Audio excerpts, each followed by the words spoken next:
Assalamualaikum warahmatullahi wabarakatuh. Salam sejahtera untuk kita semua. Om Swastiastu, Namo Buddhaya, salam kebajikan. Izinkan saya juga menyampaikan salam dari Kalimantan Tengah. Tabe selamat lingu nalatai, salam sahujud karendem malempang, adil katalino, bacuramin kasaruga, basengat kajibata.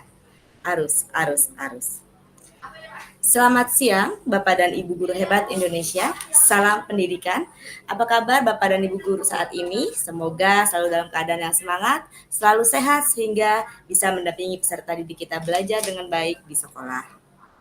Saya ucapkan juga selamat datang di acara webinar berbagi dan berkolaborasi dengan tema Menyala, menginspirasi, edukasi dengan aksi nyata yang luar biasa. Pada kegiatan hari ini, hari Selasa, tanggal 29 Oktober 2024, saya akan memandu sebagai MC ataupun moderator yang nanti akan membersamai Bapak dan Ibu sekalian mulai pukul 14.00 sekarang hingga pukul 16.00. Bapak dan Ibu Guru Hebat berbicara mengenai pembelajaran digital, tentu erat kaitannya dengan yang adanya teknologi, di mana teknologi dapat memberikan inovasi dalam mengimplementasikan pembelajaran yang menyenangkan bagi peserta didik. Dan ketika peserta didik merasa senang, peserta didik merasa nyaman, mereka akan senantiasa terbuka, termotivasi, dan bersemangat untuk mengikuti pembelajaran yang ada. Oleh karena itu, semoga apa yang kami sajikan pada webinar kali ini bisa menginspirasi Bapak dan Ibu untuk menciptakan inovasi pembelajaran digital yang menyenangkan dan bermakna. Baik, Bapak dan Ibu telah hadir juga di tengah-tengah kita, yaitu Duta Teknologi tahun 2018, yaitu Bapak Burhanuddin SPD. Selamat sore, Bapak. Selamat sore, Bu Ya, Bayu. halo, gimana kabarnya, Pak? Alhamdulillah baik. Ya, Gimana teman-teman? Ya, alhamdulillah baik dan sehat ya, Pak ya. Iya, terima kasih Pak Burhan. Kemudian hari ini kita juga akan dibersamai oleh 4 orang narasumber dari Sahabat Teknologi Kemendikbudristek Provinsi Kalimantan Tengah tahun 2024. Kita sapa dulu, yang pertama ada Ibu Dinda Suci Abiati. Beliau ini berasal dari SDN 4 Amang Hilir. Halo Ibu Dinda. Halo Bu Bayu. Sehat Bu Dinda ya? Alhamdulillah sehat. Baik, kemudian narasumber yang kedua ada Ibu Rizky Shani Febriana dari SMPN 3 Sampit. Ibu Rizky Shani. Ya, sehat ya Bu ya? Sehat. Alhamdulillah, terima kasih. Kemudian narasumber yang ketiga ada Bapak Susanto dari SMPN 2 Antang Kalang. Pak Susanto. Halo Bu. Halo. Alhamdulillah baik Bu. Ya, alhamdulillah baik dan sehat. Terima kasih. Dan narasumber yang keempat yaitu nanti saya juga akan bertugas sebagai narasumber, Bayu Atika Sari yang berasal dari SMP Negeri 2 Sampit. Baik Bapak dan Ibu, sebelum memasuki kegiatan ataupun seri webinar kita pada kesempatan ini, izinkan saya untuk membacakan urutan acara yang akan kita lakukan pada sore hari ini. Yang pertama yaitu ada pembukaan, kemudian selanjutnya Indonesia Raya, berikutnya doa, lalu sambutan dan penguatan dari Duta Teknologi tahun 2018, lalu ada pemaparan narasumber, dan juga penutup. Nah, baik, untuk membuka kegiatan kita pada sore hari ini, langkah baiknya kita bersama-sama mengucapkan Bismillahirrahmanirrahim. Selanjutnya, saya harapkan Bapak dan Ibu bisa mengambil posisi siap karena sebentar lagi kita akan bersama-sama menyanyikan lagu Indonesia Raya.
Bapak dan Ibu, selanjutnya demi kelancaran kegiatan webinar kita pada sore hari ini, marilah bersama-sama kita berdoa. Semoga kegiatan pada sore hari ini dapat berjalan dengan lancar tanpa kendala suatu apapun. Kami silakan Bapak dan Ibu, kita semua berdoa menurut agama dan kepercayaannya masing-masing. Ya. Baik, terima kasih Bapak dan Ibu. Kita memasuki rangkaian kegiatan selanjutnya, yaitu sambutan dan penguatan dari Duta Teknologi tahun 2018, yaitu Bapak Burhanuddin SPD. Halo Pak Burhan. Ya, halo Bu Bayu. Mungkin sebelum Bapak mengisi sambutan dan penguatan kepada Bapak Ibu guru dan rekan-rekan hebat semua yang ada di sini, boleh saya bacakan dulu untuk biodata dari Duta Teknologi tahun 2018. Nah, jadi nama beliau ini adalah Pak Burhanuddin. Beliau merupakan seorang pendidik yang berasal dari SMKN 1 Teluk Sampit. Beliau ini mendapatkan gelar Duta Teknologi Kemendikbudristek pada tahun 2018 dan beliau juga merupakan seorang pengajar praktik dan juga pengalaman beliau sebagai seorang tutor PJJ SILN Den Haag. Wow, luar biasa sekali ya Bapak Ibu ya. Boleh kita beri tepuk tangan virtual? Iya. Nah, kemudian beliau ini juga merupakan seorang Google Certificate Educator, kemudian puisi super trainer, seorang yang tekun, inovatif, dan bekerja keras. Nah, baik untuk biodata selengkapnya ataupun ingin tahu lebih dalam terkait Duta Teknologi kita 2018 dari Kabupaten Kota Waringin Timur, nanti Bapak dan Ibu boleh mengunduh di link s.id The Burhan. Ya. Baik Pak Burhan, silahkan waktu dan kesempatan saya berikan untuk Pak Burhan untuk memberikan sambutan dan penguatan kepada Bapak Ibu guru hebat yang ada di sini. Waktu dan tempat kami silahkan. Oke, baik. Terima kasih Bu Bayu. Assalamualaikum warahmatullahi wabarakatuh. Selamat siang Bapak Ibu sekalian yang mengikuti kegiatan webinar kali ini. Sekali lagi, tak henti-hentinya saya mengucapkan apresiasi yang setinggi-tingginya kepada Bapak Ibu sekalian yang mau mengikuti kegiatan webinar kali ini. Ya, karena saya tahu ya Bapak Ibu banyak sekali mengikuti kegiatan-kegiatan, banyak kegiatan-kegiatan yang ada di Kemendikbud ini dan Bapak Ibu mau ya meluangkan waktunya untuk mengikuti kegiatan kali ini. Dan saya sapa dulu ada teman-teman narasumber ya, tadi ada Ibu Bayu ya, kemudian ada Pak Susanto, ada Ibu Rizky dan Ibu Dinda. Salam dari saya, semoga nanti kegiatan ini bisa berjalan dengan lancar. Jadi mereka ini adalah sahabat teknologi Kalimantan Tengah, di mana mereka adalah telah melewati proses yang sangat panjang sekali ya, dari level 1 ya, level 1 literasi, level 2 implementasi. Teman-teman ini membuat implementasi di kelasnya. Setelah mereka melakukan literasi, implementasi ya di kelasnya, bagaimana pembelajarannya, model-model pembelajarannya seperti apa gitu. Dan kemudian di level 3 ini mereka membuat atau mengkreasikan sebuah karya ya terkait dengan teknologi. Jadi dan perlu diketahui teman-teman ini, sahabat pembatik ini tidak bisa lanjut kalau mereka tidak lulus. Jadi level 1 lulus dulu, baru level 2. Kalau tidak lulus berarti stop, cukup sampai di sini saja. Ya.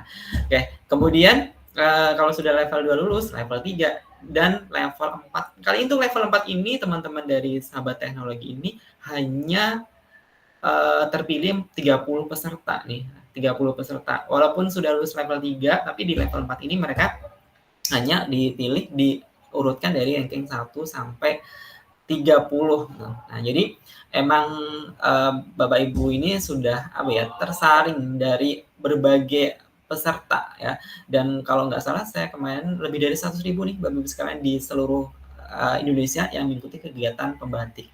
Nah, pada kesempatan kali ini nanti teman-teman akan berbagi praktek baik atau mungkin akan menyampaikan pengetahuannya yang sudah mereka pelajari selama mengikuti kegiatan pembatik dari level 1 sampai level 3 ini. Yang ingin saya sampaikan penting sekali ini Bapak Ibu sekalian, bahwa saya selalu suka nih dengan salah satu quote bahwa kita ini adalah seorang imigran. Nah, Bapak Ibu yang udah pernah mendengar mungkin sampai bosan ya quote saya ini. Kita ini adalah seorang imigran ya. imigran yang datang di kehidupan anak-anak. Ya, bayangkan seandainya kita itu adalah seorang petani gitu ya. Misalnya kita adalah seorang petani. Kemudian kita datang ke tempat lain, tempat baru. Oh, bukan. Misalnya kita seorang petani, kemudian datang orang lain ya. Datang orang lain, kita adalah petani yang hebat misalnya. Ya, kita emang sudah dari awal, dari kecil itu bertani. Jadi kita emang benar-benar ahli dalam bertani. Kemudian datang ada orang pendatang loh, ya. Pendatang itu mengajari kita bertani, ya. Mengajari kita cara bertani. Oh, pertaniannya seperti ini, seperti itu ya. Dan kita nggak tahu apakah itu benar atau tidak, ya. Sedangkan kita adalah petani yang sudah sukses, yang sudah bagus gitu, yang sudah benar-benar menguasai. Nah, apakah kita bisa menerima dari petani yang baru datang itu, ya? Nah, kemungkinan kita akan menerima kalau emang benar-benar bagus, ya. Kalau misalnya ternyata malah tidak lebih bagus dari kita, kita mungkin akan menolaknya ya. Jadi sama nih sebenarnya dengan kita. Kita ini adalah imigran, ya. Imigran yang datang di kehidupan anak-anak, di mana anak-anak didik kita itu mereka lahir di era teknologi. Sedangkan kita lahir mungkin teknologi sudah ada, cuma mungkin belum bagus ya, belum berkembang dengan pesat. Tapi saat ini anak-anak, mungkin bahkan anak-anak kecil itu mereka bisa membuat video ya, video yang bagus-bagus di TikTok. Kalau kita lihat ya, ada beberapa video yang cukup bagus itu, atau di YouTube. Anak-anak kita tuh ternyata mereka sudah menguasai, benar-benar menguasai. Tapi bayangkan kita ya, bikin video TikTok misalnya yang berapa detik itu mungkin akan kesulitan itu, ya. Atau membuat kreasi desain ya, mereka dengan cepatnya ya membuat gambar-gambar misalnya dengan Canva atau yang lainnya itu, cara mereka belajar, penguasaan mereka itu benar-benar kayak tidak memerlukan effort gitu. Bandingkan dengan kita ya, untuk belajar Canva, kita mungkin terkendala, ini gimana sih sebenarnya gitu ya. Kita harus mengikuti webinar atau kita mengembangkan hal yang lain. Jadi emang mereka, anak-anak itu emang sudah karena sudah lahir pada zaman teknologi, jadi ya itu sudah jadi bagian yang gitu aja mudah gitu. Mereka akan dengan mudah untuk mempelajarinya ya. Tapi kita yang kesulitan, ya maksudnya yang lahir pada zaman sebelum itu mungkin akan memerlukan waktu yang lebih lama ya, memerlukan effort ya, bagaimana kita membuat karya misalnya. Nah, terus kita diminta untuk mengajari mereka, padahal mereka emang ahlinya sebenarnya, lahir pada era teknologinya, dan kita datang ke mereka. Nah, kalau kita datang hanya dengan cara kita ya, dengan cara lama kita, ya apa kita akan diterima oleh mereka? Nah, maka dari itu banyak nih guru-guru yang akhirnya kurang puas dengan pembelajarannya, mungkin karena tidak mengikuti dengan perkembangan zaman mereka. Jadi pentingnya bagaimana kita mengikuti bagaimana perkembangan zaman, mengikuti bagaimana gaya belajar mereka ya, termasuk gaya belajar mereka ya. Makanya perlu kita belajar terkait dengan pembelajaran berdiferensiasi. Dan itulah pentingnya kenapa teman-teman di sini mereka mengikuti kegiatan pembatik ya, salah satu tujuannya adalah seperti itu, supaya kita adalah imigran itu menjadi imigran yang emang benar-benar bagus dan layak berada di kehidupan anak-anak ya. Kita bisa memberikan pembelajaran yang terbaik, memfasilitasi kebutuhan belajar mereka sehingga mereka bisa menjadi generasi emas nantinya, dan mereka memperoleh pembelajaran yang terbaik sesuai dengan cita-citanya. Seperti itu. Dan sepertinya itu ya yang bisa saya sampaikan. Semoga nanti teman-teman mengikuti kegiatan ini sampai selesai, dan mungkin kalau sudah sering mengikuti nggak apa-apa ikut lagi, karena kadang-kadang kita ini ya, kadang-kadang tuh kegiatan yang sama kita di kegiatan pertama tidak memperoleh ilmu apapun ya, tapi kegiatan kedua ternyata dapat inspirasi ya. Jadi harapannya nanti teman-teman di sini yang sampaikan itu bisa memberikan inspirasi, barangkali teman-teman bisa memperoleh inspirasi dari kegiatan ini sehingga di kelasnya nanti bisa diterapkan dan terjadi pembelajaran yang lebih baik lagi. Baik, Ibu Bayu, sampai di sini saya cukupkan presentasi saya. Cukup sekian. Saya akhiri. Wassalamualaikum warahmatullahi wabarakatuh. Baik, terima kasih Pak Burhan. Waalaikumsalam warahmatullahi wabarakatuh. Oke, Bapak dan Ibu guru, tadi adalah pemaparan penguatan yang disampaikan oleh Duta Teknologi tahun 2018. Boleh saya beri pantun mungkin ya? Boleh Bapak dan Ibu nanti bilang cakep seperti itu. Jalan-jalan naik delman. Cakep. Hewan kaki 4 namanya kambing. Cakep. Cakep. Terima kasih kami ucapkan untuk Pak Burhan.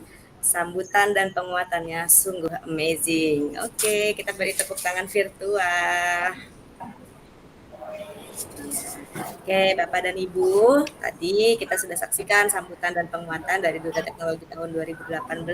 Mudah-mudahan apa tadi yang beliau sampaikan terkait program pembatik, inspirasi-inspirasi yang bersifat inovasi pembelajaran, mudah-mudahan akan memacu semangat kita untuk menjadi agen perubahan dalam dunia pendidikan. Tetap semangat ya Bapak Ibu semua. Ya, baik. Selanjutnya kita akan masuk pada paparan materi yang akan disampaikan oleh narasumber-narasumber kita. Dan yang pertama ini akan disampaikan oleh narasumber pertama kita yaitu Ibu Dinda Suci Abiyati yang berasal dari SDN 4 Amang Hilir. Ada Ibu Dinda. Halo Ibu Dinda. Ya, Bu. Ya, halo Bu Bayu. Ya, dan nggak sabar lagi ini mungkin Bapak dan Ibu guru untuk menyaksikan presentasi terkait apa yang sudah Ibu Dinda lakukan terkait inovasi pembelajaran yang dapat memicu dan menginspirasi banyak orang seperti itu. Baik, untuk kesempatan ini saya berikan kepada Ibu Dinda, waktu dan tempat kami silakan. Baik, terima kasih Bu Bayu atas waktu dan tempatnya. Mohon izin saya membagikan layar.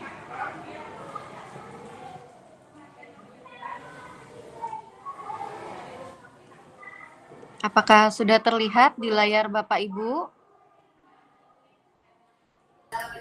Di saya belum terlihat Ibu Dinda. Kalau sekarang Bu, udah kelihatan belum? Ya, sedang proses. Nah, ya sudah terlihat Bu Dinda. Oke, baik Bu Bayu, terima kasih. Bapak dan Ibu semuanya, selamat pagi. Perkenalkan saya Dinda Suci Abiyati, saya berasal dari SDN Negeri 4 Bamang Hilir, Sampit, Kalimantan Tengah. Adapun praktik baik yang akan saya sajikan pada siang hari ini, mohon maaf ya Bapak Ibu karena semangat pagi terus ini. Ya, yaitu mengenai pembelajaran berdiferensiasi dengan pelajar Pancasila, di mana pelajar Pancasila ini sebenarnya merupakan akronim yang kepanjangannya yaitu penerapan multimedia interaktif berbasis profil pelajar Pancasila. Nah, adapun latar belakang saya mengambil tema ini adalah karena adanya perkembangan ilmu pengetahuan dan teknologi yang ada pada saat ini semakin cepat berkembang, berbeda dengan masa lalu yang hanya menggunakan media pembelajaran secara konvensional, di mana sistemnya adalah teacher oriented atau berpusat pada guru, sehingga guru menjadi subjek pembelajaran, sedangkan siswa menjadi objek pembelajaran.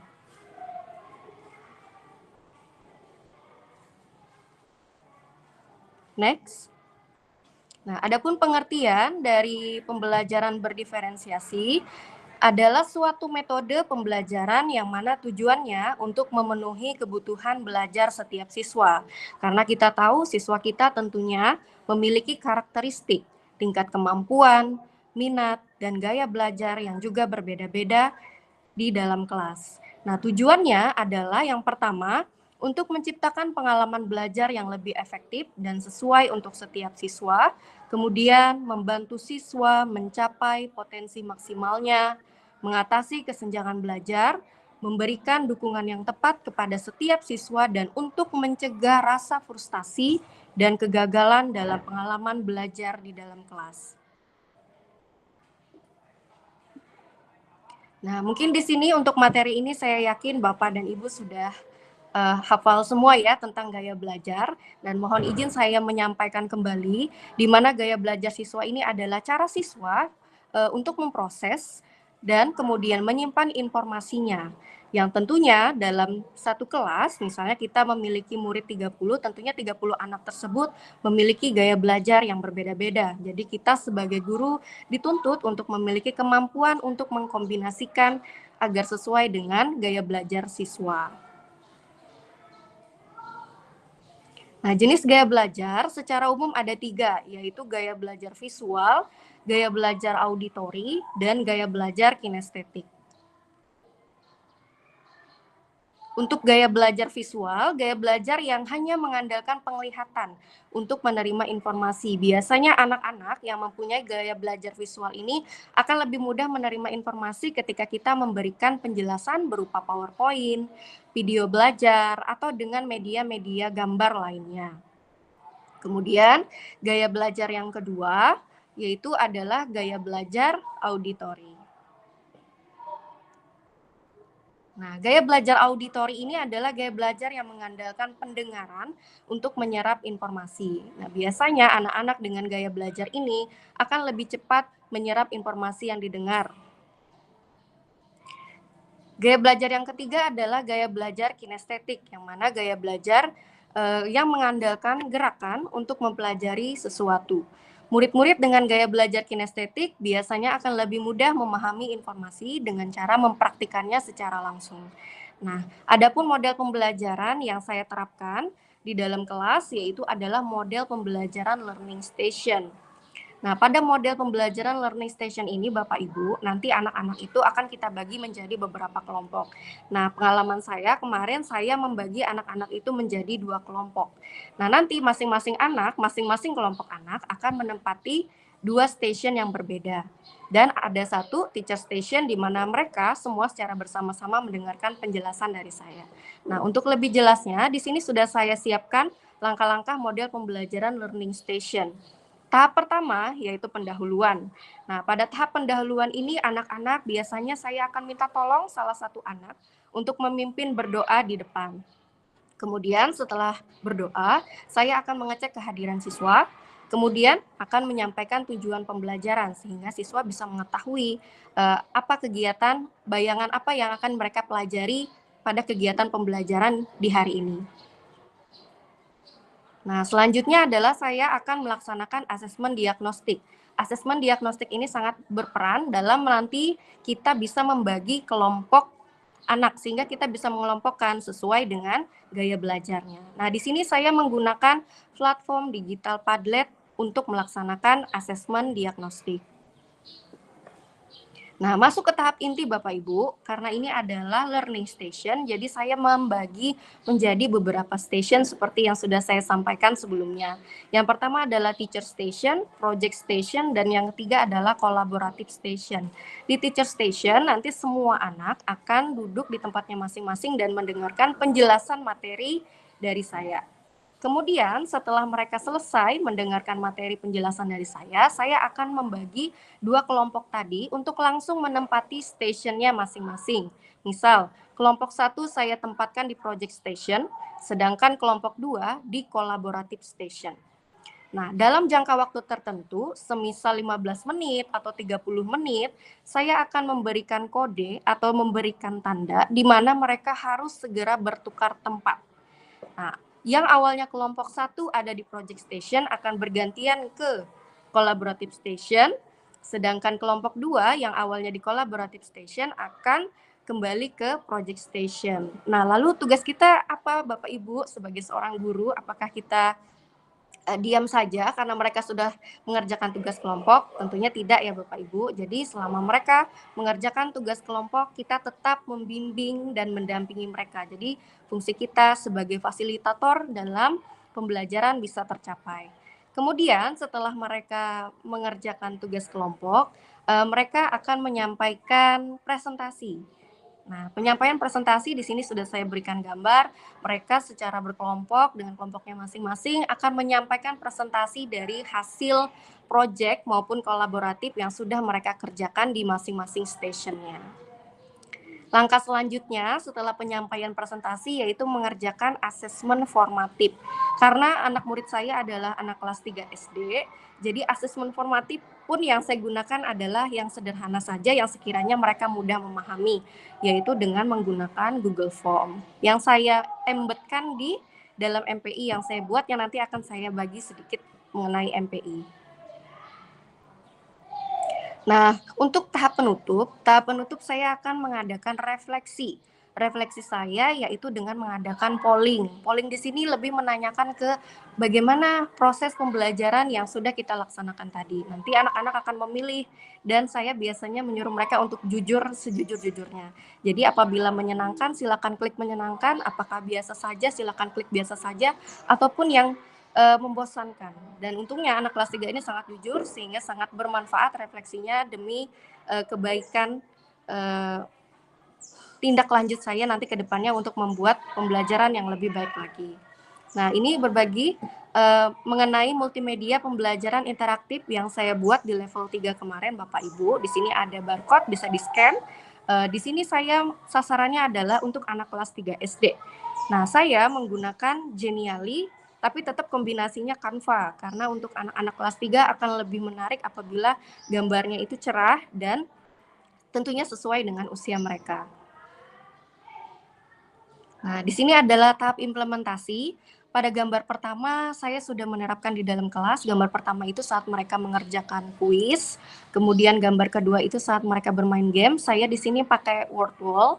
Dan yang ketiga adalah video pembelajaran yang saya buat dengan menggunakan Canva. Kemudian saya kombinasikan dengan Genially.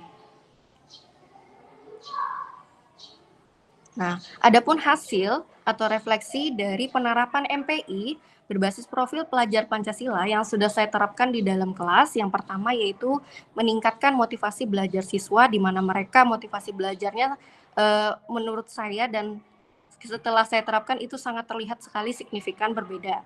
Nah, kemudian adalah student center oriented, di mana siswa lebih aktif, lebih mandiri, dan lebih bisa memacu mereka untuk memiliki kemampuan berpikir kritis yang tentunya berkaitan dengan profil pelajar Pancasila. Dan yang ketiga yaitu terpenuhinya kebutuhan belajar siswa sesuai dengan gaya belajarnya.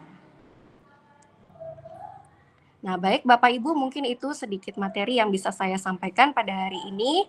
Untuk MPI, apabila Bapak dan Ibu nanti ingin melihat lebih lanjut tentang MPI saya, bisa nanti saya segera bagikan linknya. Oke. Selanjutnya saya kembalikan kepada Ibu Bayu sebagai moderator. Baik, terima kasih Ibu Dinda atas pemaparannya. Boleh dikasih pantun ya, bantu cakep lagi. Oke, hewan lucu namanya panda. Cakep. Pembalap hebat namanya Valentino Rossi. Cakep. Luar biasa Ibu Dinda, pemaparan presentasinya sungguh menginspirasi. Kita beri tepuk tangan berdua. Iya, jadi apa yang disampaikan Ibu Dinda tadi, Bapak dan Ibu, terkait pelajar Pancasilanya ya, beliau mengimplementasikan pembelajaran beserta bagaimana tantangannya, bagaimana refleksinya, hingga bagaimana saat proses penerapan dan implementasinya di dalam kelas. Sungguh luar biasa. Nah, Bapak dan Ibu, sekadar kami mengingatkan, sesi webinar ini Bapak dan Ibu bisa saksikan nanti pada link s.id/miring pembatik Kotim ya Bapak Ibu. Nah, di sana nanti Bapak dan Ibu bisa mengisi daftar HDF terkait oleh sertifikat yang akan kami buka mulai sekarang ya. Mulai pukul 16 ya. Ya, daftar hadirnya jadi setelah kegiatan kita berakhir mulai pukul 16 hingga pukul 17. Dan nanti di sana juga mungkin Bapak dan Ibu bisa menyalipkan tanya jawab bagi Bapak dan Ibu yang mungkin berkenan untuk bertanya untuk hal-hal yang ingin ditanyakan. Jadi tidak hanya pada narasumbernya, mungkin nanti bisa juga sesi tanya jawabnya ditujukan untuk duta teknologi sehingga pemaparan ataupun pemahamannya lebih luas lagi. Nah, jangan lupa juga Bapak dan Ibu dapat mengikuti kuis yang akan nanti bisa diikuti mulai sekarang hingga pukul 16. Jadi tadi linknya Bapak dan Ibu bisa saksikan di s.id/pembatik Kotim. Seperti itu ya Bapak Ibu ya. Nah, baik. Selanjutnya setelah pemaparan Ibu Dinda ini kita akan menyaksikan pemaparan berikutnya. Tapi sebelum pemaparan berikutnya ini kita beralih peran ya Ibu Dinda ya. Boleh? Baik Bu Bayu. Baik, jadi Bapak dan Ibu, tugas saya selaku moderator pada sesi ini akan saya berikan kepada Ibu Dinda yang akan melanjutkan sesi paparan ataupun pemaparan materi yang akan disampaikan oleh narasumber berikutnya. Baik, terima kasih Ibu Dinda. Silakan. Baik. Terima kasih kembali Ibu Bayu. Baik, selanjutnya yaitu pemaparan materi dari Ibu Rizky. Ibu Rizky ini adalah guru dari SMP Negeri 3 Sampit. Kepada Ibu Rizky, apakah sudah siap Bu untuk memaparkan materi? Siap Bu Dinda. Untuk pada Bu Rizky kami. Assalamualaikum warahmatullahi wabarakatuh. Terima kasih atas waktu yang diberikan oleh narasumber. Saya izin beralih tempat sebentar dulu ya. Kurang kondusif.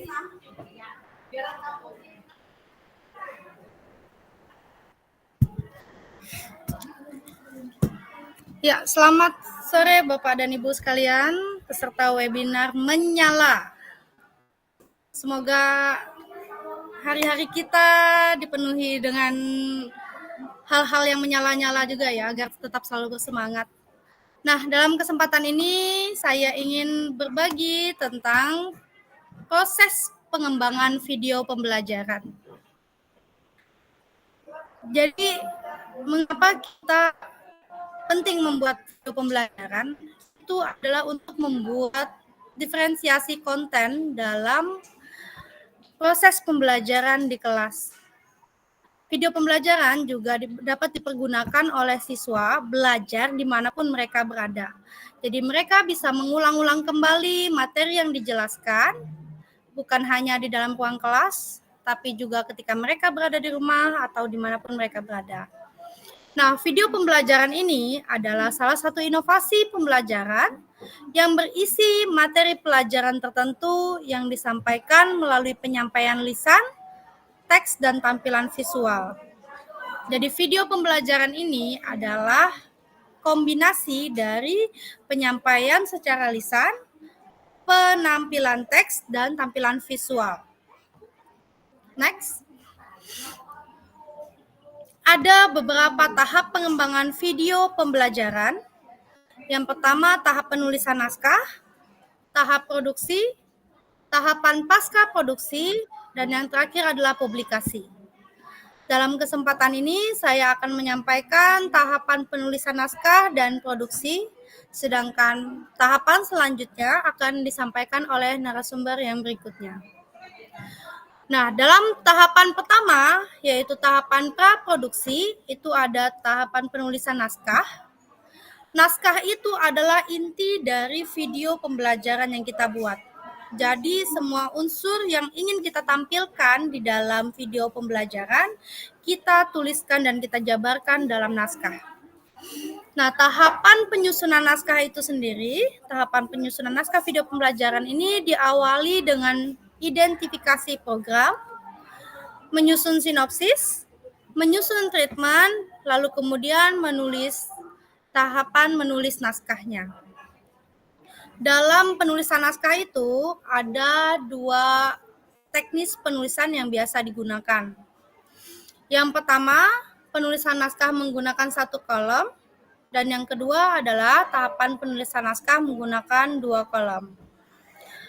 Dalam penulisan naskah ini, kita akan memuat tujuan pembelajaran, materi yang akan kita angkat, lalu sasaran dari video pembelajaran yang ingin kita tuju, lalu ada penulisnya dan durasinya. Nah, ini adalah contoh naskah pembelajaran yang disiapkan sebelum memulai proses produksi video pembelajaran. Ada dimuat scene 1, misalnya dimulai dengan opening, audionya bisa dimasukkan musik opening atau musik pembukanya. Lalu dalam scene 2 ada perkenalan guru sebagai presenter, kita memuat judul, video, dan tujuan pembelajaran. Audionya bisa berbentuk suara presenter yang sedang memperkenalkan diri, menyebut judul, dan menjelaskan tujuan pembelajaran. Di scene ketiga, ada tampilan presenter menyajikan materi, dan audionya berbentuk suara presenter dan bisa diiringi juga dengan musik latar belakang. Lalu di scene 4, ada tampilan presenter menyajikan kesimpulan, audionya juga berbentuk suara presenter. Dan yang kelima, jangan pernah lupakan teks rujukan yang kita buat di dalam video pembelajaran. Misalnya kita mengambil bahan dari buku teks, dari website, atau dari video pembelajaran lainnya. Tampilkan teks rujukan tersebut di tayangan terakhir dari video pembelajaran yang kita buat. Nah, ini adalah contoh naskah video pembelajaran yang sudah saya buat. Setelah membuat naskah ini, kita bisa lanjut ke dalam tahapan produksi video. Nah, tahapan produksi video ini meliputi kegiatan pengambilan gambar atau syuting, lalu ada perekaman audio. Namun dalam pembuatan video pembelajaran yang berbentuk presentasi yang kita langsung menjelaskan, itu perekaman audionya bisa langsung sekalian dengan ketika pengambilan gambar. Jadi tidak perlu dubbing kalau tampilannya berupa tampilan presentasi. Nah, ada beberapa hal yang perlu diperhatikan dalam pengambilan gambar atau syuting. Yang pertama adalah pengaturan kamera seperti resolusi, kecerahan, fokus, dan kecepatan pengambilan gambar. Nah, proses pengambilan gambar atau syuting ini bisa dilakukan melalui kamera profesional atau melalui smartphone. Semudah ketika yang lebih bisa kita pegang aja, misalnya lebih nyamannya menggunakan handphone atau lebih nyaman menggunakan kamera, misalnya yang sudah terbiasa, itu pilihan gawainya ya. Lalu rekam video menggunakan dengan posisi landscape atau mendatar. Itu untuk menyesuaikan ketika kita melakukan publikasi nanti. Nah, lalu yang ketiga, jangan lupakan aturan jarak atau posisi kamera. Jangan terlalu jauh dan jangan pula terlalu dekat. Nanti akan saya bagikan juga jenis-jenis shoot kamera berdasarkan jaraknya. Lalu jangan pernah menggunakan zoom pada kamera. Ketika ingin melakukan pengambilan gambar dari jauh ke dekat, itu jangan di zoom, tapi didekatkan kameranya atau langsung di stop dulu sebentar rekamannya, baru kemudian maju dan lanjutkan rekamannya.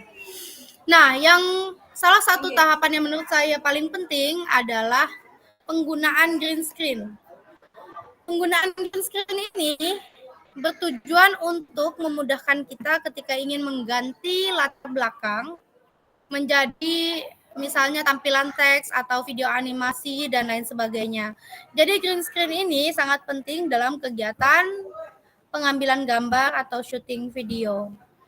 Nah, kalau untuk salah satu hal yang penting, terutama buat cewek-cewek yang mementingkan tampilan diri di depan kamera, pemaksimalan pencahayaan ini adalah unsur juga yang harus diperhatikan dalam proses syuting video. Semakin bagus cahayanya, maka akan semakin tampak glowing di kamera begitu Bapak Ibu. Nah, lalu jangan lupakan gunakan gawai tambahan untuk rekaman suara, misalnya gadget atau gawai yang dipakai itu tidak cukup mampu menangkap suara kita dengan baik. Bisa menggunakan clip-on sebagai tambahan untuk menghasilkan audio yang lebih jernih. Next. Nah, selanjutnya akan ditampilkan jenis-jenis shoot kamera dalam proses pengambilan video. Ada 6 jenis shoot kamera, ada extreme long shoot, ada long shoot, medium long shoot, medium shoot, medium close up, big close up, dan extreme close up. Nah, untuk tampilan presentasi biasanya ada 2 jenis shoot kamera yang digunakan, yaitu medium shoot dan medium close up. Nah, itu tadi tahapan pembuatan video dari praproduksi berupa penulisan naskah hingga proses produksi yaitu pengambilan gambar dan perekaman audio. Tahapan selanjutnya yaitu memasuki tahapan pasca produksi dan tahapan publikasi akan dilanjutkan oleh narasumber selanjutnya. Demikian presentasi dari saya. Terima kasih atas kesempatan yang telah diberikan. Mohon maaf atas kesalahan kata dalam presentasi saya tadi. Wabillahi taufiq wal hidayah. Wassalamualaikum warahmatullahi wabarakatuh. Selamat sore. Baik, Bu Rizky atas penyampaian materinya yang sungguh menginspirasi kita, ngasih pencerahan ya gimana langkah-langkah untuk membuat video pembelajaran. Nah, sebelumnya sebelum kita beranjak ke pemateri selanjutnya, bagi Bapak dan Ibu nanti yang ingin mengisi daftar hadir bisa langsung klik s.id/membatik kotim ya Bapak Ibu. Jadi di sini bisa mengirimkan pertanyaan yang nanti akan langsung terhubung kepada narahubungnya. Kemudian jangan lupa untuk mengisi daftar hadir, di mana daftar hadir ini batasnya hanya sampai jam 5 sore ini saja ya Bapak Ibu. Dan tentunya jangan lupa juga mengikuti kuis, di mana kuis ini sudah dimulai dari sekarang sampai dengan jam 16. Jangan sampai terlambat ya Bapak Ibu, karena tidak akan rugi, akan mendapatkan hadiah yang sangat menarik dari kami.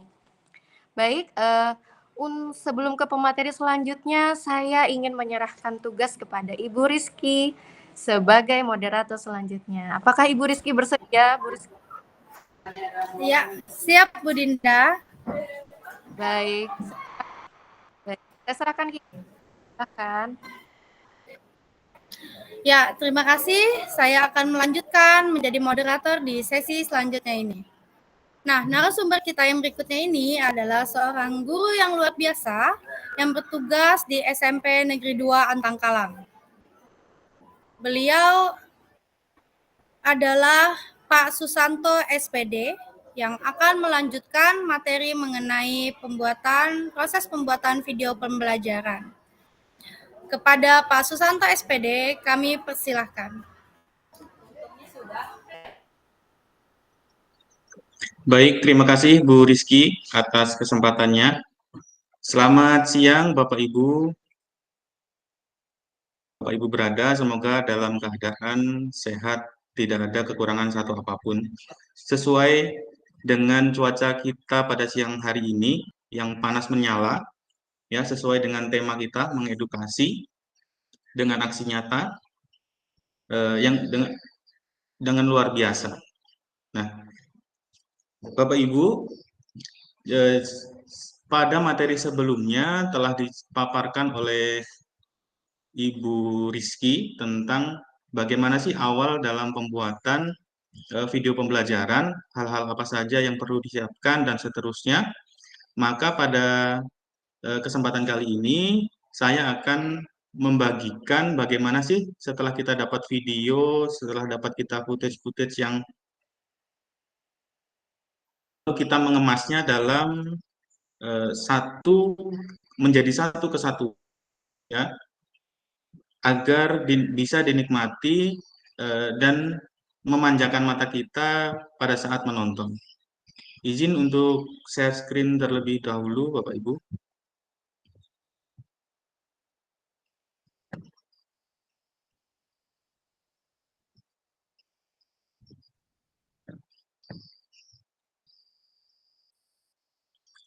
Oke, apakah sudah terlihat, Ibu Rizky? Iya Pak, sudah terlihat. Ya Pak. Oke, terima kasih konfirmasinya. Baik, jadi bagaimana kita sebagai seorang guru harus bisa membaca situasi, ya, membaca situasi. Misalnya dalam hal ini adalah tentang video pembelajaran. Kenapa dan bagaimana video pembelajaran ini dapat kita aplikasikan di pembelajaran kita di sekolah.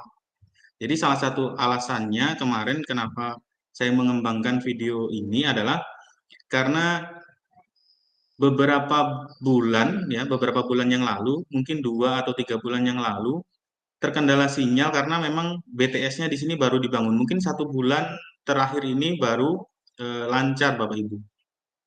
Nah, jadi itu salah satu alasan kenapa pembuatan video pembelajaran ini saya buat, karena bisa ditonton tanpa menggunakan jaringan internet seperti itu.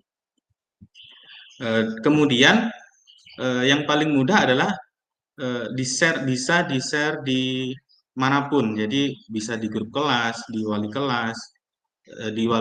kelas yang lainnya sebagai bahan inspirasi. Oke, sebelum ke sana mungkin teman-teman dari sahabat teknologi nanti bisa sambil dijawab untuk mencairkan suasana yang panas menyala ini, ya, dengan kita intermezzo dulu. Kita mencairkan suasana dulu. Jadi saya punya teka-teki, ya, bisa Bapak Ibu nanti saling menjawab. Ini ada satu pertanyaan. Jadi ketika kita melakukan perjalanan menggunakan pesawat terbang, nah kita dilarang untuk membawa titik-titik. Jadi bisa dituliskan nanti Bapak Ibu atau langsung disebutkan. Kira-kira kita tidak boleh membawa, dilarang membawa apa? Senjata ya, Pak? Boleh open mic? Senapan, Pak. Senapan kurang satu, Bu. Oh, Senjata. Senapan bisa nih. Senjata. pas tuh, Pak. Ada lagi? Senapan. Senjata. Biasanya gini, jadi ini adalah salah satu contoh bahwa ditangkap oleh siswa pada saat kita belajar di dalam kelas.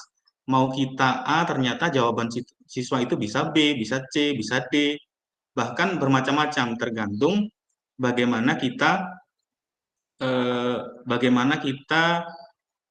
mengarahkannya. Jadi maunya kita seperti apa sih dalam proses pembelajaran itu? Ya, maunya kita A, ternyata anak-anak itu punya pemikiran B. Bagaimana seni kita dalam mengajar untuk memadukan Bapak Ibu dengan jawabannya kira-kira? Apa tuh jawabannya, Ada Pak? senapan, ada senjata. Nah, untuk mengobati rasa penasaran Bapak Ibu semua, teman-teman sahabat pembatik dan Bapak Ibu guru yang menonton video ini, jawabannya adalah kita tidak boleh bawa sendiri karena sudah ada pilotnya. Ya, jadi untuk melakukan perjalanan kita cukup duduk dan menikmati perjalanan, ya, karena pesawat sudah ada yang bawa, ya, sudah dibawa oleh pilotnya dan co-pilot. Intermezzo untuk mencairkan suasana yang panas dan menyala. Oke, jadi pertama tadi sudah benar Bu Rizky. Jadi tadi sudah dipaparkan bahwa video pembelajaran itu adalah salah satu tools, ya, salah satu alat pembelajaran kita bisa oleh peserta didik secara optimal. Tentunya video pembelajaran juga harus bisa menyampaikan, harus tersalurkan apa itu dari lisannya, mungkin dari bagus lagi agar bisa dinikmati. Tentunya video yang menyenangkan itu ada 3 syaratnya Bapak Ibu. Jadi yang pertama itu visualisasinya harus bagus, eye-catching, terus ada animasi di dalamnya, terus ada efek-efek dan seterusnya. Dan yang tidak kalah penting adalah kualitas audio yang dipakai. Jadi mau bagaimanapun ketiga unsur video ini adalah bisa untuk mencakup ketiga aspek gaya belajar. Jadi bisa dari visualnya seperti apa, auditori seperti apa, kinestetisnya nanti seperti apa. Selanjutnya, setelah kita dapatkan video pembelajaran tadi, ya, footage video pembelajaran yang pada materi sebelumnya sudah dipaparkan, tentunya hal yang perlu dilakukan adalah menyusunnya. Jadi menyusun sesuai dengan urutan, kemudian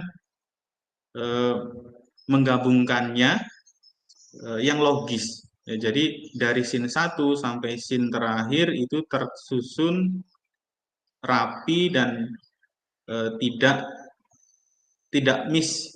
Ya, jadi misalnya dari scene 1 harus scene 2 dulu, harus scene 3. Tidak mungkin scene 1 langsung scene 3, terus lompat lagi scene 6, baru balik lagi scene 2. Itu nanti akan membuat bingung si penonton video kita. Tentunya Bapak Ibu sudah tidak asing lagi dengan beberapa logo yang saya tampilkan. Ada CapCut, ada Canva, terus kemudian ada Filmora, ada Premiere, Adobe Premiere. Ini semua adalah beberapa yang saya pilih aplikasi editor video atau video editing. Ya, saran saya gunakan video editor ini sesuai kemampuan dan kebutuhan kita, karena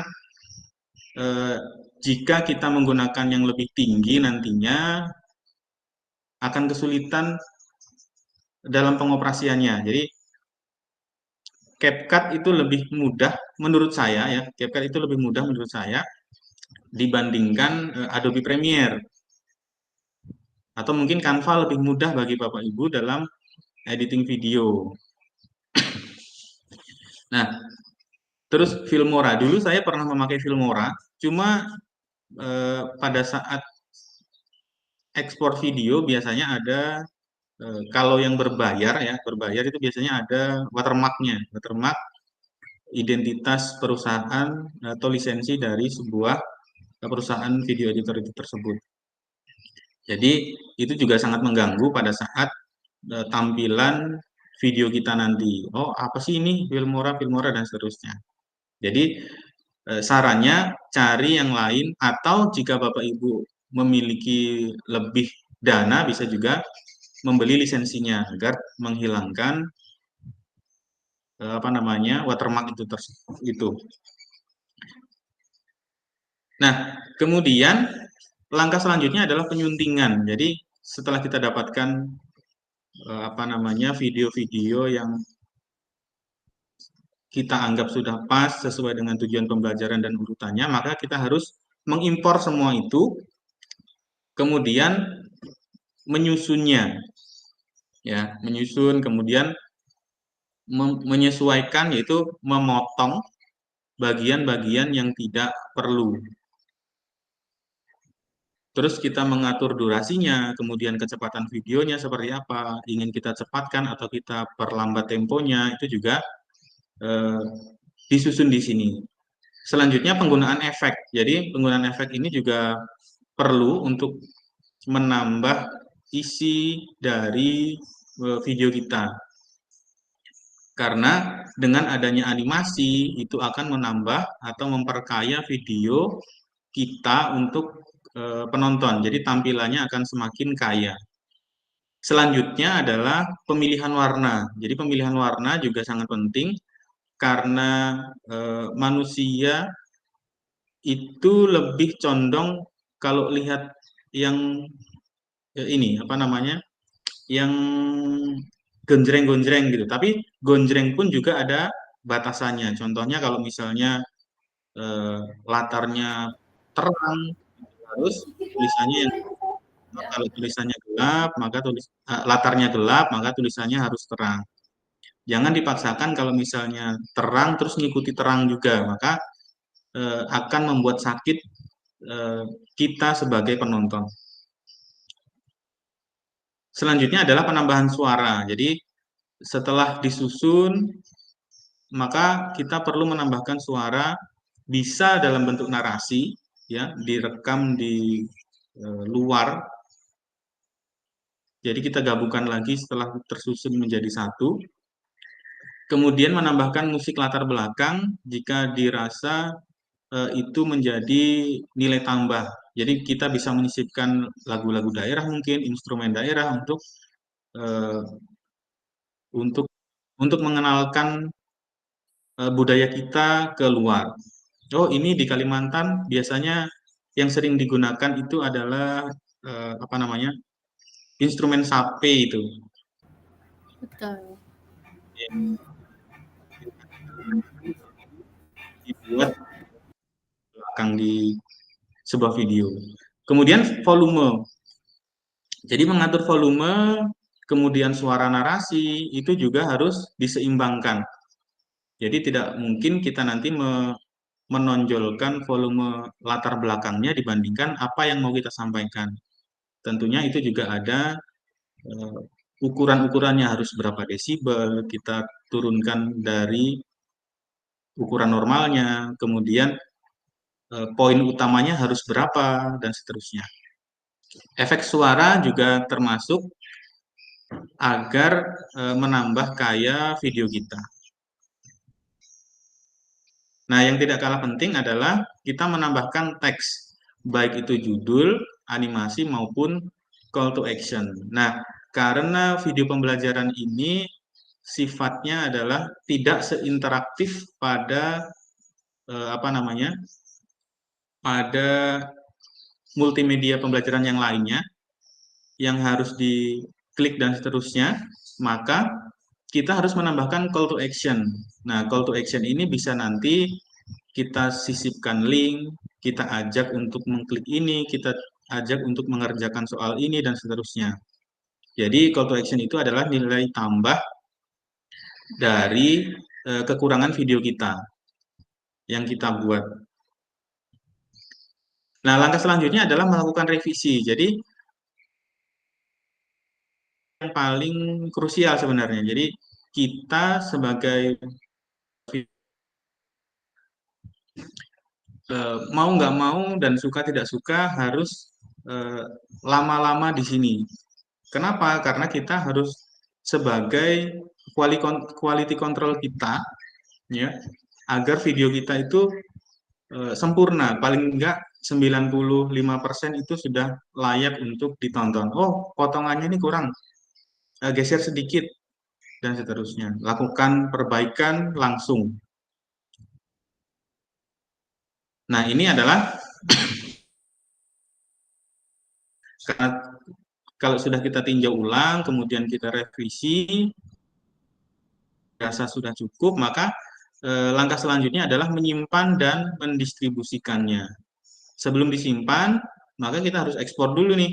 Kita ekspor dulu sesuai formatnya, apakah itu MP4, apakah itu MOV, atau AVI. Biasanya kita sering menggunakan MP4.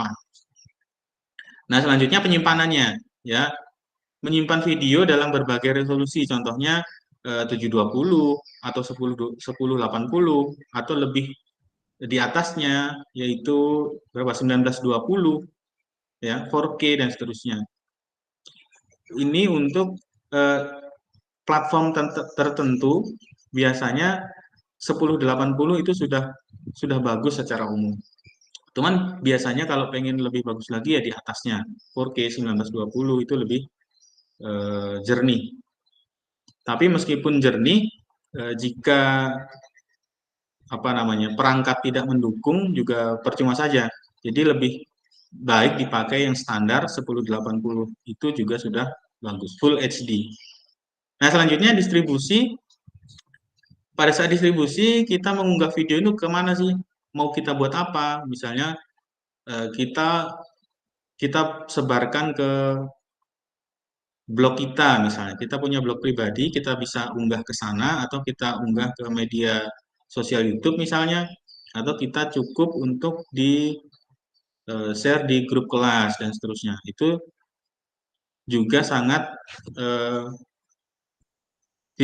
disesuaikan dengan apa yang akan kita bagikan nantinya. Nah, kemudian ini tips tambahan. Jadi memilih software sesuai dengan kebutuhan dan kemampuan. Ini di awal, pilih software jangan karena ini bagus nih, orang-orang pakai ini. Tapi lihat ke kemampuan kita. Saya pakai ini karena ini mudah nih dipelajari, 1 hari kemungkinan selesai, ya, bisa gitu. Jadi sesuaikan dengan kemampuan editingnya. Kemudian kualitas audio kalau bisa itu menggunakan mic tambahan atau clip on dari luar asli. Artinya file audio itu berbeda dengan file video. Tapi misalnya dalam Bapak Ibu itu sudah bagus file, kualitas audionya, maka langsung dari videonya. Target penonton, nah biasanya ini kalau diunggah di YouTube, ya, diunggah di akun media sosial YouTube, ini nanti akan ditanyakan, oh ini disarankan untuk anak-anak atau tidak, dan seterusnya. Jaga konsistensi itu penggunaan warna, font, gaya di sepanjang video. Biasanya font yang digunakan itu dalam satu video itu tidak lebih dari 3 font. Biasanya menggunakan 2 atau 3 aja. Bahkan ada yang cuma menggunakan 1 font aja karena penggunaan font itu tujuannya adalah untuk agar bisa dibaca, ya, agar bisa dibaca ketika kelewatan atau mungkin tidak jelas dengan narasinya. Selanjutnya yang tidak kalah penting adalah meminta umpan balik untuk kualitas video kita ke depannya jika kita memproduksi video pembelajaran. Ya, jadi sebagai sarana evaluasi kita, oh ini kurang, audionya kurang pas nih, atau apa namanya, tulisannya kurang, warnanya terlalu cerah dan seterusnya. Itu bisa menjadi apa namanya, menjadi evaluasi kita sebagai pembuat video. Nah, untuk Bapak Ibu, ini adalah hasil karya saya di video pembelajaran tentang hukum Newton. Nanti silahkan di-scan QR-nya atau diklik tautannya di s.id/video_level 3. Ini bisa ditonton, yang nantinya supaya bisa menjadi inspirasi Bapak Ibu untuk membuat video pembelajaran, kemudian bisa diterapkan di sekolah masing-masing. Itu Ibu Rizky yang bisa saya bagikan kepada Bapak Ibu dan teman-temannya. Bisa menjadi awal yang baik untuk Bapak Ibu mengembangkan video pembelajaran ini menjadi lebih baik lagi. Terima kasih Ibu Rizky. Ya, terima kasih atas pemaparan yang luar biasa dari Pak Susanto. Tadi sudah ada pencerahan ya bahwa menggunakan software itu bukan berarti keren-kerenan, tapi yang bagi kita mudah digunakan dan diaplikasikan, begitu ya Pak Susanto? Benar, Bu. Nah, ya, terima kasih untuk pemaparan materinya. Untuk sesi selanjutnya akan saya serahkan kepada Pak Susanto untuk memandu sesi berikutnya sebagai moderator. Kepada Pak Susanto, saya persilahkan.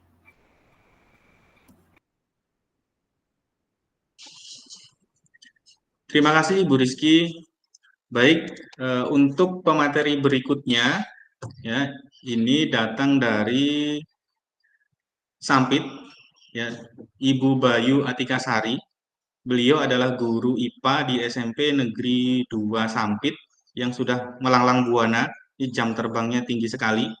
Jadi sayang untuk dilewatkan pemaparan dari beliau karena nantinya pasti kita akan mendapatkan inspirasi-inspirasi baru tentang apa-apa saja yang sudah dilakukan beliau di SMP Negeri 2 Sampit sampai saat ini.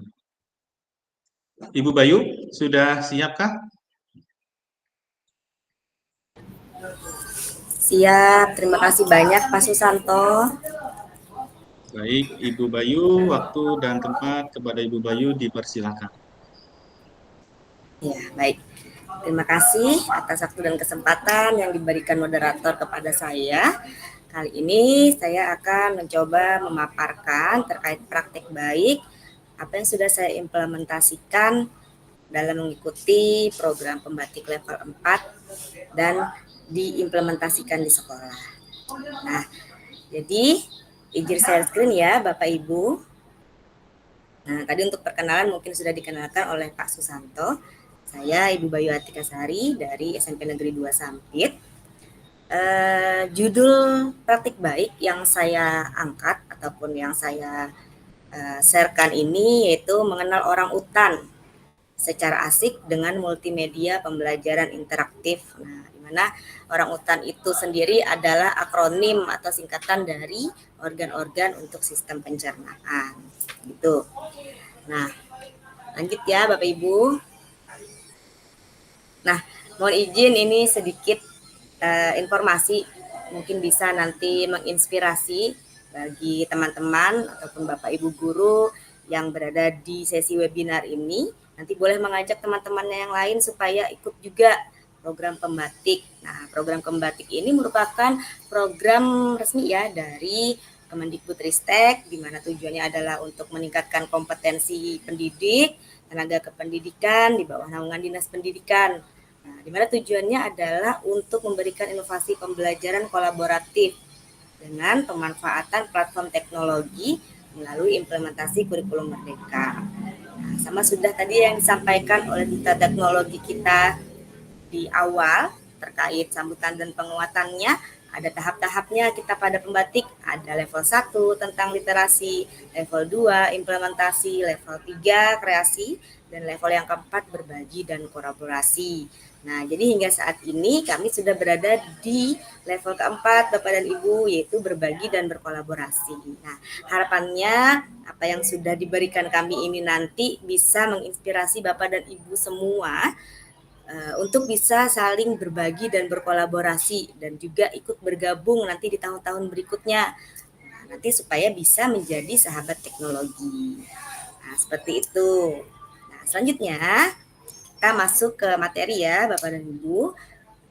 Sebelum kita ke materi tentang multimedia pembelajaran interaktif, kita ini sekarang berada pada era digitalisasi. Nah, di mana di era ini teknologi itu sangat berkembang dengan pesat, mengikuti perkembangan alam dan juga perkembangan zaman. Nah, jadi mau tidak mau, suka tidak suka, kita itu harus punya greget untuk terus mengikuti perkembangan yang ada. Ya Bapak Ibu ya, karena kalau misalkan kita berada tetap di tempat, kita tidak ada yang bisa kita lakukan. Dan tidak mungkin kita mundur ke belakang kan. Nah, jadi mau tidak mau, suka tidak suka, kita harus maju ke depan untuk beradaptasi dengan zaman. Nah, seperti itu. Nah, teknologi ini jika ditinjau juga seperti pisau bermata dua, bisa memberikan dampak positif dan juga bisa memberikan dampak negatif. Positifnya, jika memang benar-benar teknologi itu kita gunakan sebaik-baiknya, dimanfaatkan. Misalkan sebagai seorang guru kita gunakan untuk inovasi pembelajaran digital. Nah, itu kalau kita gunakan secara bijak, maka kita akan mendapatkan dampak positif dari teknologi di era digitalisasi ini. Nah, sebaliknya Bapak dan Ibu, bila kita memanfaatkan teknologi itu untuk disalahgunakan, maka itu akan memberikan dampak negatif yang juga tidak baik terhadap teknologi sendiri. Seperti itu ya Bapak Ibu ya. Nah, jadi selanjutnya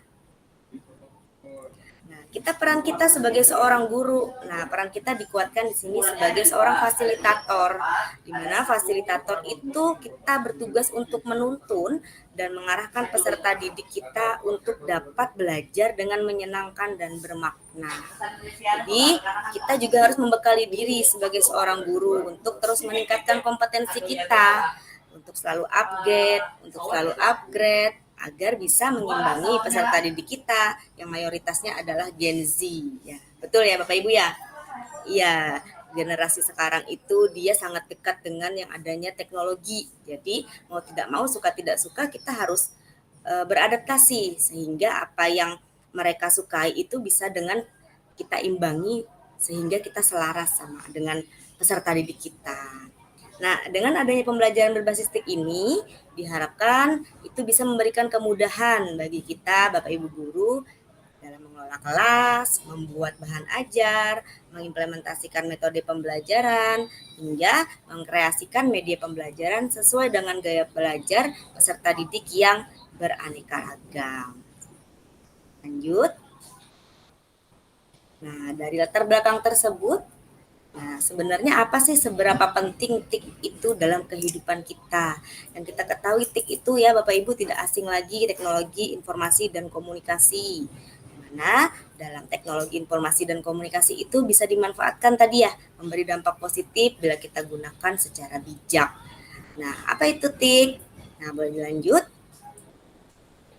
Nah, TIK itu jenis-jenis perangkat kerasnya ada 2 ya, ada yang perangkat keras atau software, ada yang perangkat lunak atau software dan perangkat keras atau hardware. Nah, jadi perangkat-perangkat ini yang biasa kita gunakan sehari-hari yang berkenaan dengan pekerjaan kita sebagai Bapak Ibu guru, tidak asing lagi.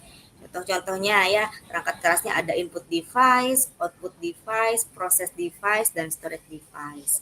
Boleh dilanjut? Nah, macam-macamnya ini tidak asing lagi Bapak Ibu. Setiap hari Bapak Ibu menggunakan teknologi sama halnya dengan kita yang berada pada webinar kali ini. Walaupun kita tidak bertemu satu sama lain, tapi informasi, pengetahuan itu bisa kita transfer, kita dapatkan secara bersama-sama, bisa kita bagi, bisa kita kolaborasi walaupun kita berada pada ruang yang berbeda. Ya, saya di Sampit, Pak Susanto mungkin ada di Antangkalang, Bu Rizky ada di SMP 3, kemudian Bu Dinda ya, Bu Dinda ada di SD 4. Nah, jadi bisa saling terhubung dengan adanya teknologi. Jadi memanfaatkan perangkatnya, baik itu laptop, mungkin butuh keyboard, ada mouse, speaker, kemudian ada flash disk, ada USB dan lain sebagainya. Saya rasa Bapak Ibu sudah tidak asing dengan ini semua. Ya. Nah, ini juga untuk fungsi-fungsinya, saya rasa Bapak Ibu sudah tahu ya, kita erat dekat dengan teknologi, pasti sudah mengerti dan paham apa itu teknologi. Nah, selanjutnya dalam pembelajaran digital yang perlu kita pahami adalah adanya kerangka TIPEK Bapak dan Ibu.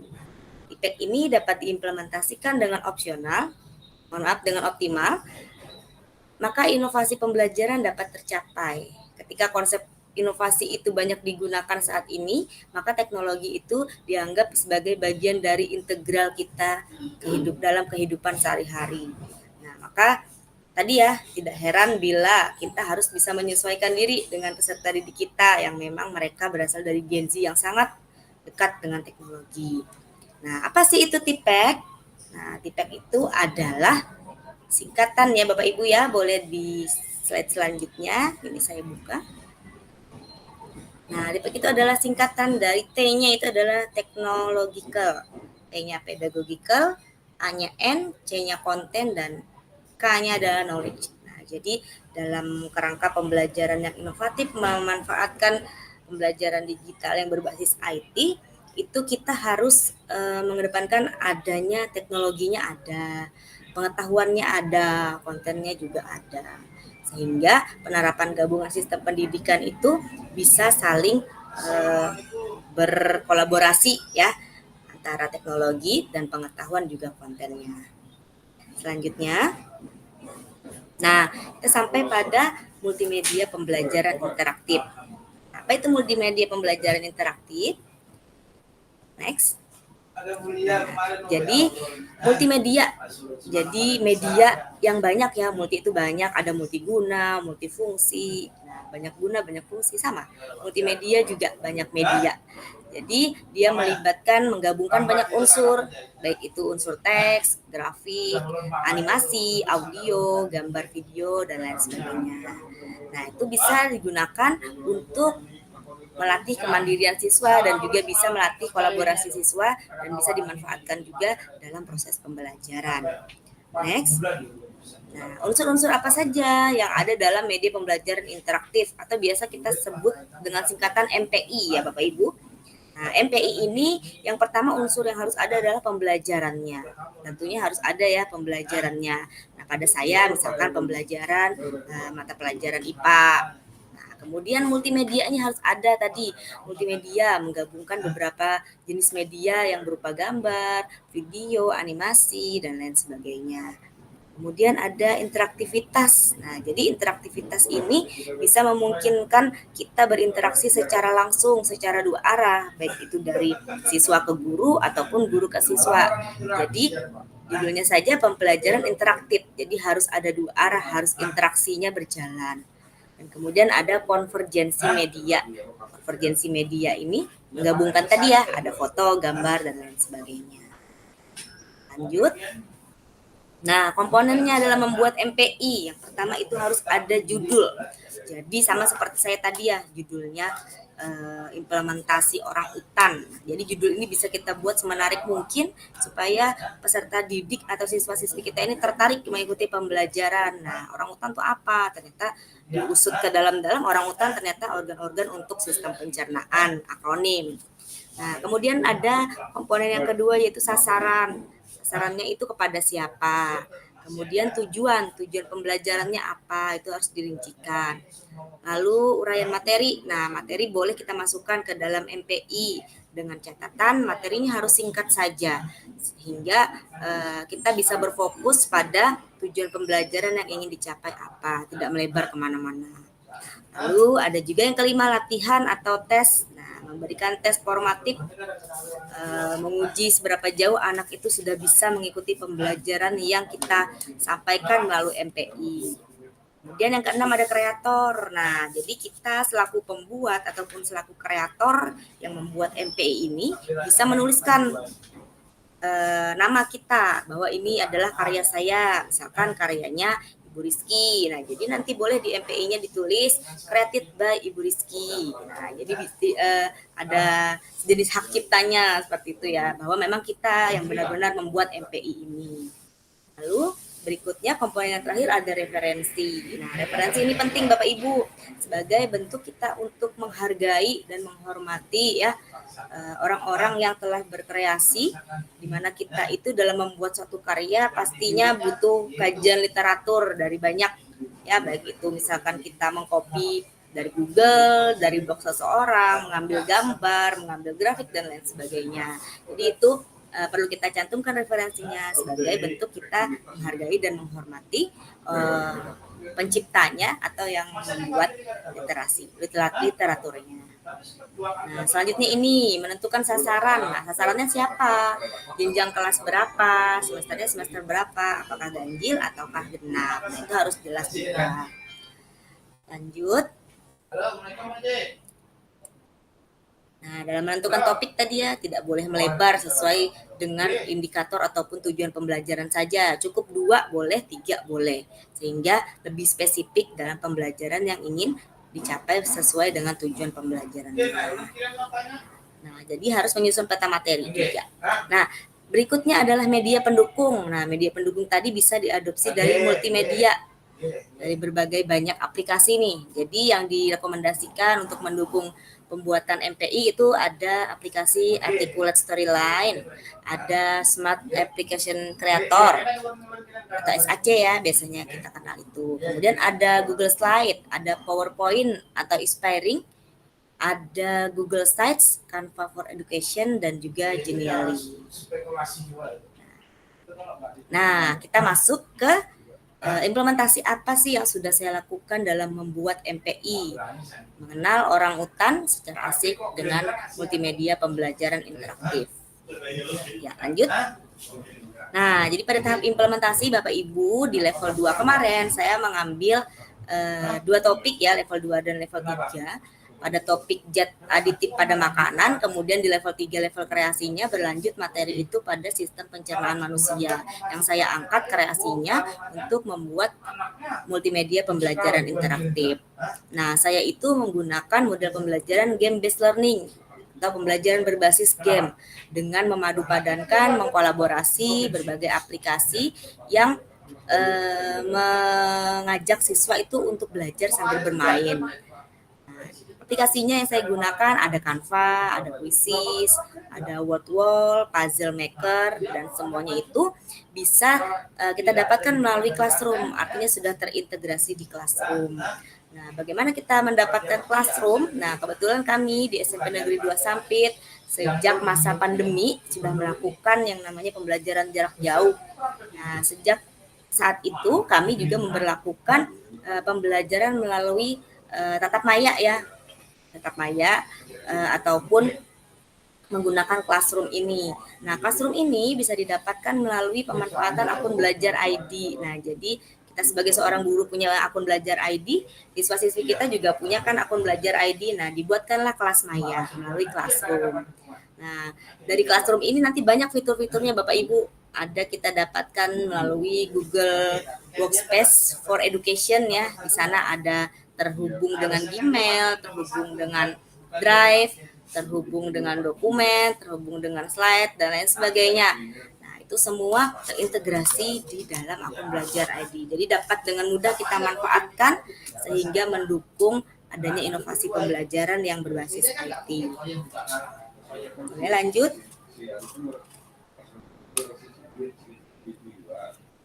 Next. Sudah terganti belum Bapak Ibu ya?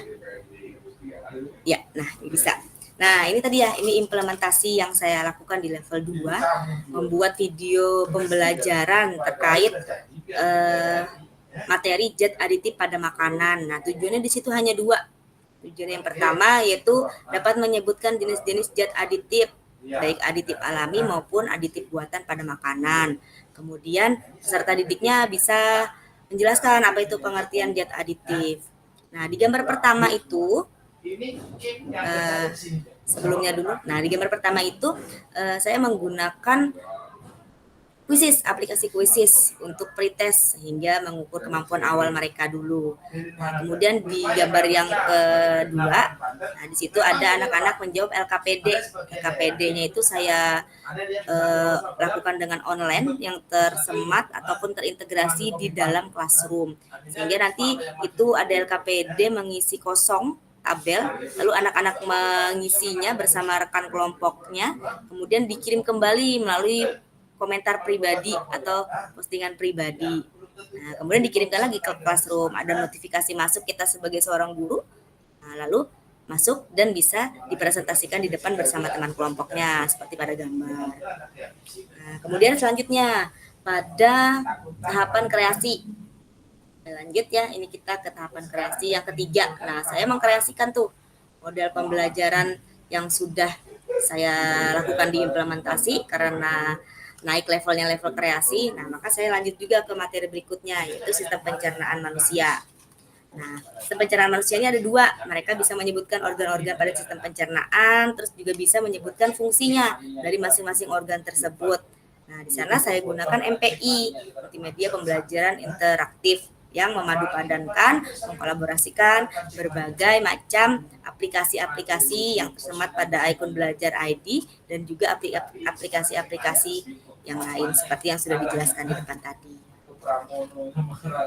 Selanjutnya, ini diimplementasikan Bapak Ibu ya. Nah, itu adalah contoh dari yang sempat saya abadikan, dokumentasikan terkait pembelajaran berbasis game. Ada namanya, ini saya kasih papan tulis virtual.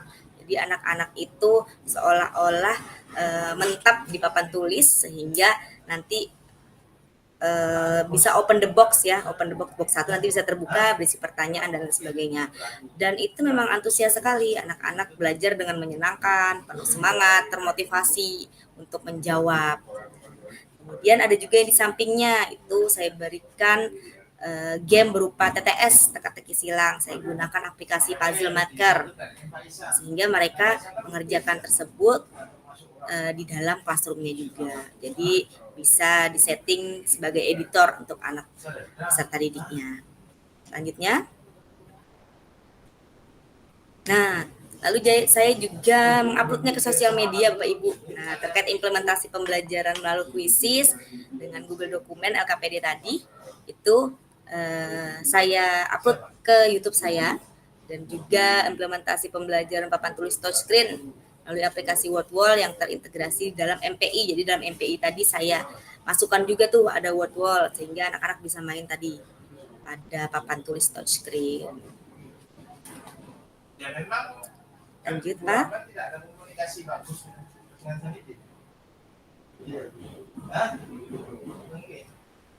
Nah, itu dia Bapak Ibu terkait MPI saya. Ini saya boleh memberikan motivasi mungkin kepada kita semua dan juga untuk motivasi juga untuk diri sendiri ya, bahwa kita itu harus terus menjadi pembelajar sepanjang hayat. Sebab hidup itu tidak akan pernah lepas dari yang namanya proses belajar yang panjang. Nah, dengan belajar nantinya kita akan menjadi tahu, dan setelah tahu kita akan memperoleh pengalaman. Dari pengalaman itulah yang mengajarkan kita, dan pengalaman maka akan menjadi guru terbaik di dalam hidup. Nah, mungkin seperti itu pemaparan terkait implementasi orang utan, organ-organ untuk sistem pencernaan melalui multimedia pembelajaran interaktif. Dan mohon izin juga mungkin saya bisa menampilkan sedikit contoh MPI yang sudah saya buat atau saya kreasikan. Saya ini membuat MPI-nya melalui Google Sites, Bapak Ibu ya. Google Sites itu tadi juga bisa didapatkan dari akun Belajar ID. Nah, di sini jadi kita bisa klik tombol-tombol navigasi. Oh ya, dalam MPI juga ada tombol-tombol navigasinya. Misalkan ini ya tampilan seperti ini. Bisa kita klik here. Nah, masuklah kita ke halaman muka. Nah, halaman muka ini. Nah, di sini.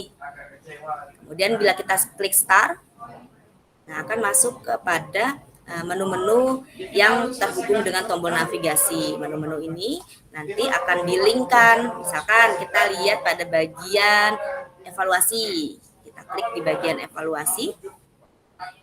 Nah, maka dia akan masuk ke dalam halaman yang terkait tentang evaluasi dengan bermain game. Ketika diklik tombolnya, nah itu tadi ya gambaran dari wall papan tulis touchscreen-nya. Ketika kita buka tab, nah, muncul pertanyaan. Kemudian misalkan ini kita jawab yang A, dia juga bisa memberikan jawaban. Oh, ternyata jawabannya salah. Nah, seperti itu pada ini. Kemudian tombol-tombol lain ada next, review, dan kembali ke home. Itu juga akan terhubung pada navigasi-navigasinya sesuai dengan link yang kita buat. Seperti itu mungkin yang bisa saya sampaikan terkait multimedia pembelajaran interaktif yang sudah saya buat dan kreasikan dan diimplementasikan di sekolah. Cukup sekian mungkin apa yang bisa saya sampaikan.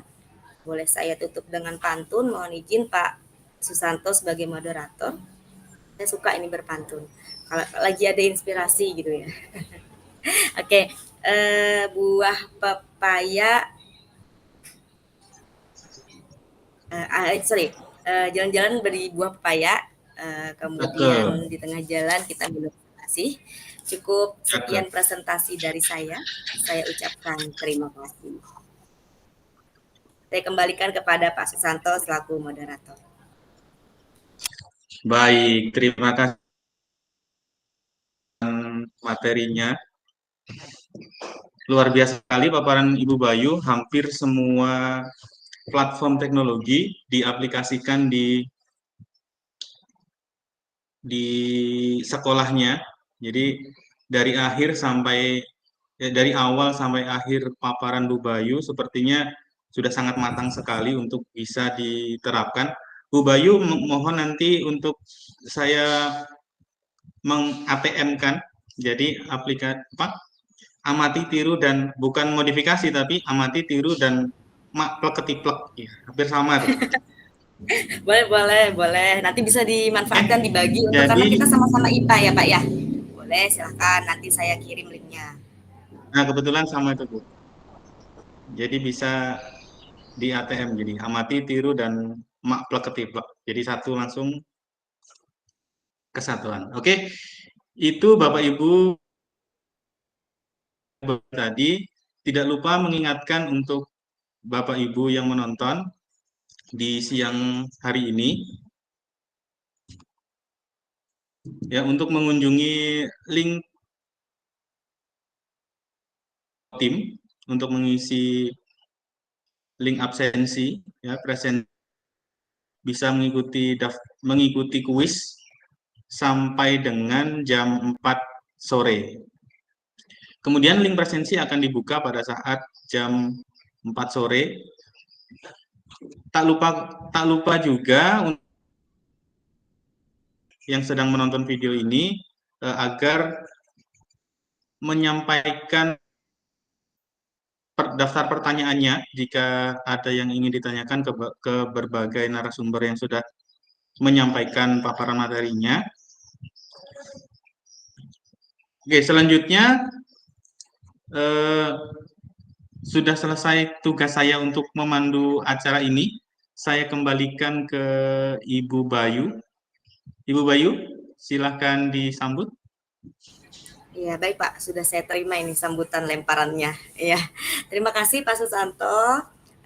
Tadi telah memoderatori saya selaku narasumber, dan kembali lagi ya Bapak Ibu, di sini kembali lagi saya bergabung untuk bertugas sebagai MC. Nah, itu tadi adalah sambutan dan juga paparan materi yang sudah disampaikan oleh narasumber-narasumber kita. Luar biasa sekali, mudah-mudahan bisa menginspirasi sesuai dengan tema kita ya, menyala, menginspirasi, edukasi dengan aksi nyata yang luar biasa. Harapannya apa yang sudah disampaikan ini tadi bisa benar-benar diimplementasikan, baik dalam skala kecil aja dulu. Skala kecilnya itu di ruang lingkup kelas kita dulu. Nah, setelah itu baru nanti ke kelas yang lain, kemudian satu sekolah bisa berhasil dan berbagilah, berkolaborasi dengan lingkungan yang lebih luas. Nah, seperti itu. Nah, Bapak dan Ibu, kita sudah berada pada akhir kegiatan, yaitu sesi penutup. Tak lupa saya ucapkan terima kasih kepada narasumber yang berkenan membersamai kita pada kegiatan webinar kali ini. Dan juga saya ucapkan terima kasih kepada Pak Burhanuddin yang tadi telah membersamai kita selaku Duta Teknologi Kemendikbudristek tahun 2018. Dan saya ingatkan kembali untuk Bapak Ibu yang mengikuti webinar ini ya, untuk dapat membuka link s.id/pembatik kotim atau s.id/pembatik kotim untuk bisa mengisi daftar hadir yang nantinya akan berdampak pada sertifikat yang itu akan dibuka pada selesai atau berakhirnya kegiatan hari ini ya. Jadi itu akan kita buka sampai jam 17.00 atau jam 5 sore. Kemudian bagi Bapak Ibu yang memberi mungkin ada tanya jawab, ingin memberikan pertanyaan ataupun saran kepada kita semua yang ada di sini untuk saling berbagi dan berkolaborasi, disilahkan juga bisa di sana diisi. Dan juga ada kuis ya. Nah, kuis ini jangan lupa, rugi sekali jika tidak diikuti, karena kuis ini bisa diikuti mulai sekarang hingga nanti terakhir jam 16 atau jam 4. Nah, sekarang kita sudah berada di penghujung acara nih Bapak Ibu. Kuis juga harus bisa diikuti. Kemudian nanti mungkin ada hadiah-hadiah menarik bagi Bapak Ibu yang beruntung dan bisa menjawab dengan nilai tertinggi dalam kuis-kuis tersebut. Nah, Bapak dan Ibu, mungkin itu yang bisa kami berikan, yang bisa kami bagi, dan yang bisa kami kolaborasikan. Di sini kami dari Sahabat Teknologi Provinsi Kalimantan Tengah tahun 2024, khususnya pada kesempatan ini melakukan webinar khusus untuk Kabupaten Kota Waringin Timur. Mudah-mudahan ini menginspirasi dan benar-benar menyala ya.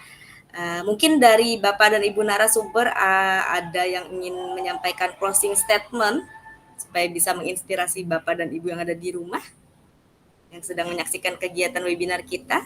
Mungkin ada Ibu Dinda? Silakan Ibu. Terima kasih Ibu. Closing statement dari saya hanya jangan patah semangat Bapak Ibu di tengah keterbatasan apapun kondisi kita, jangan pernah hilang semangat, terutama untuk belajar, karena nantinya akan berbuah manis. Usaha keras itu tidak akan mengkhianati hasilnya Bapak Ibu. Mungkin itu saja kata-kata dari saya, closing statement dari saya. Terima kasih Bu Bayu atas kesempatannya. Terima kasih Ibu Dinda.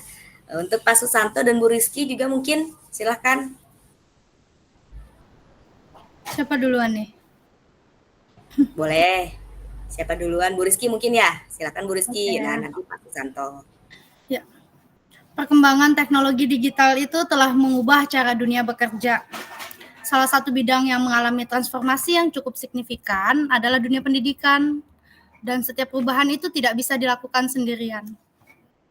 Untuk itu perlu adanya kolaborasi yang baik demi terciptanya kemajuan pendidikan yang diinginkan. Saya, kalian, dan kita semua adalah agen perubahan tersebut. Terima kasih.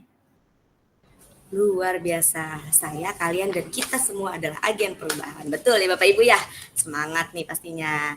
Boleh closing statement dari Pak Susanto?